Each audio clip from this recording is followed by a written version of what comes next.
As always, guys, don't forget to hit that subscribe button.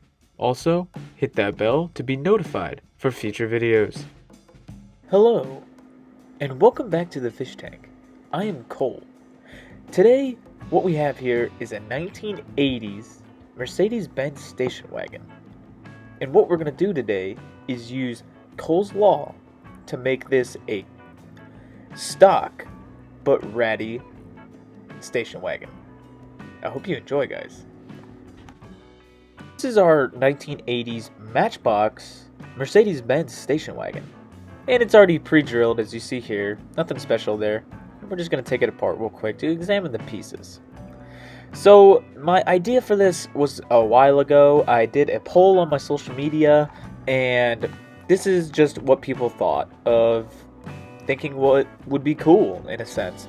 I wanted to do a station wagon, and people were like, hey, you should do the Mercedes. Everyone else has done the hot rods and stuff. So I was like, why not? Let's change it up a little bit. I think it would be fun. So after we examine the car here, guys, and everything is brand new, it was brand new out of package, nothing special there, we are going to move on to sanding this paint down just to get rid of that clear coat as best as possible, just so the paint stripper can get under it pretty quick. So as you see here, I am just going to town at this 3000 grit sandpaper that I had in my toolbox, and we are just scratching and beating up and just destroying this paint. And my goal is here, I'm not going to strip the whole car, I'm only going to do sections of it. So what I mean by that is I'm going to just do it in parts. So I'm just going to brush everything on. You're about to see that in a moment. But like I said, we're going to move on. And now you see here's the body all scuffed up from our sandpaper as best as possible. I know it doesn't look like much. And here's our chum bucket. So today we're just going to grab some of that chum and we're just going to spread it all around the car at certain spots. So I really wanted to remove the paint from the hood and just get it all removed because I have a pretty good idea of what I want to do. Once we cover that hood lightly with some of the chum, we're going to move on to the sides. Believe it or not, brushing this stuff on was kind of difficult. It kind of was very clumpy and I had to just keep dipping and dipping and dipping. But we did get the effect that we want, and that's what's important. Make sure when you guys do this, I would wear safety goggles and safety gloves just in case, because you are working with paint stripper. Stuff is kind of nasty and potent. Even though it is citrus strip, it eventually can burn you, just at a really slow rate, a much slower rate than other paint strippers can. So just always remember that. Wear your gloves, wear your safety goggles, and just protect yourself. We don't want anyone getting hurt, especially having fun like we are here. So after we're done with this, we're really just gonna wait a couple days, and we're just gonna clear up all the paint that came loose from the stripper. Oh, it's been about 2 days now, and what you see me here is I got my X-Acto knife, and I'm just picking it away. I don't really care. If it leaves some scratch marks, who cares? And so this is the part of the video where I'm just cleaning everything off that I want. Normally I would strip the whole car, but I wanted to do something a little bit different, and this is just what I'm doing. So I'm going to do the same thing. I'm just going to strip all this off, and then once all this paint's stripped off, I'm going to move on to the sink and we're going to clean it off and brush all that excess stripper off, and then we're going to move on to brushing on our primer like we normally do. So as you see here, I'm just going to town and I'm primering all of the spots where it was bare metal, because the weathering dust that I used, it really sticks better on primer, and honestly the effect of it just shows a lot more, and I like how it shows with the primer more than it does on, let's say, paint or bare steel. Diecast steel, same thing, but that's just my opinion. So we're just going to town, and then we're going to let this dry, and then we're going to move on to our base. So it's pretty easy and straightforward. I'm going to move on to my base now, and what I got here is the Mercedes base, as you see here. We're not going to do anything with the wheels. We're going to keep them stock. And how I'm holding this base on is, as you see, a couple of nails, maybe. There it goes. A couple of nails. And what I want to do with this base for this car is I want to use the Tamica Weathering Masters, but I'm using the sand, light sand, and mud combination. And we're going to jump right into it. So what I'm going to first start out with is the light sand, just because I wanted to give it some color. So we're just going to rub it on there. Normally, what I would do for this part is I would chrome all this out or paint this whole base black, just so it was so it matches. But this time around, I didn't want to do that. I kind of wanted to keep it not original, but somewhat original to what it was, if that makes sense, because I wanted to just keep it pretty much the way it looked, but I wanted to put my own flair on it. So that was the goal for today, and that's what I'm trying to do. So I'm going to coat the whole bottom end, because the goal of this build is to make this car as ratty as possible, but in a stock way. So we're going to dirt it up using the light sand, and then we're going to move on to our mud, because we're really going to make this thing filthy.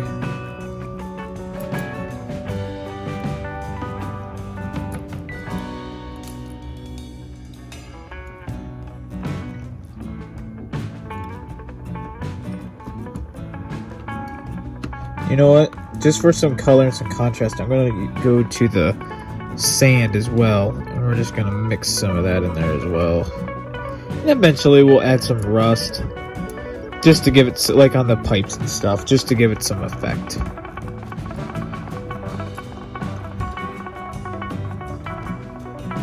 There we go.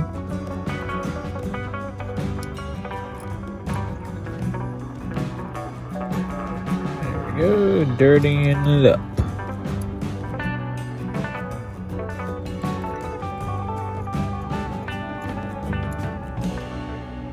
So guys, after I finish this, I'm going to work on the tires, and then I'm going to clear coat it, all of this in some matte clear. After that, we're going to move back to the body, because it's probably dry and is ready to get all filthy. I'll see you over there. Now we're working on the body. You guys know the drill. We always start with our lighter sandy coats, and then we're going to move on to our rust. So what I'm doing here is I'm really just getting all the edges with the light sand portion of our powders, just because I wanted to outline it in a sense. And then after that, we're going to move on to more of our regular sand and fill in where we didn't use the light sand. And we're just filling it in, and we're going to leave a little bit of primer here and there. And after that, we're going to jump into the mud. I wasn't thinking about doing the mud, but then I was thinking about it. I was like, the mud needs to be done. It just doesn't look right without the mud. So we're just going to muddy it up in spots, mainly on the hood and the roof. Because if you see the roof there, my goal was to make it really faded. And honestly, how it turned out was amazing. So then we move on to our other palette of powders, and we're going to do the grime one, and then we're going to do the rust one. Once we're done with all of that, guys, I'm going to use my matte clear coat and give this a matte and subtle finish, just to give it a really worn out effect. And behold, it turned out great. Once that is dry, we are going to move on to some slight details that I want to do on the car, just to make it pop. So, like I said, what I'm going to do here is the front headlights. So the paint I'm going to use is the Testors Yellow, the little $2 jar of it, and I'm just filling in the headlights. You can kind of see it there. We are going to do both sides. I know I did one side lighter than the other. I do go back eventually, and I do cover it up a bit thicker, just so it matches the driver's side. Once we are finished with this, we are going to jump to doing some chrome accents. Yep.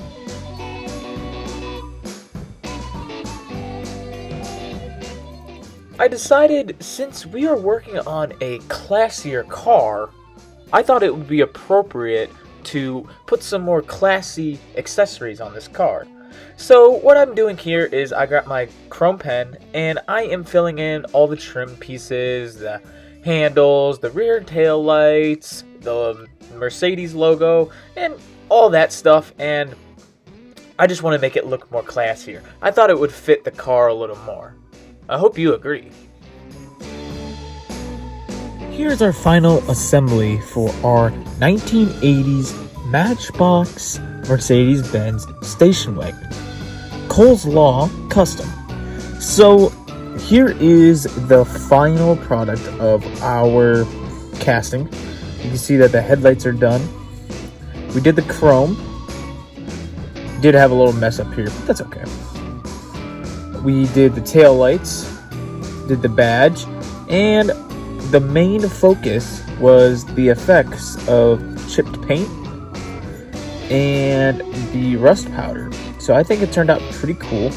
We did use that fancy, well, not really fancy, it was like a $3 bottle of clear, but it does the job, and there's no bubbling.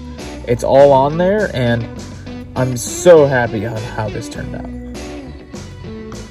The glass, I didn't really do anything. I was thinking about cutting some of it out, maybe like this and the back window and stuff, but I was like, you know what? I'm not gonna do that this time around. Interior, so I did take the time to dirty up the interior with our powders. That turned out pretty good.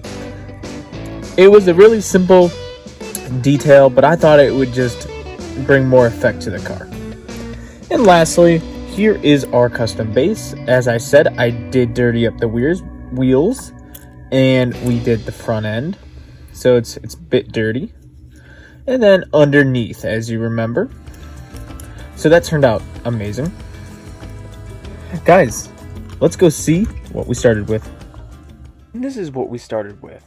This was our very basics, out of package 1980s Mercedes station wagon. This car went from very nice to very grimy in only a couple days. Let's go see our final results.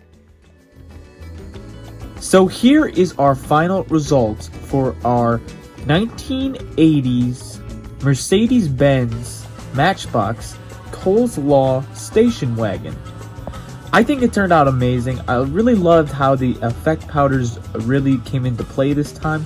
I love how I did all the paint work and I kind of removed some of it and then left others.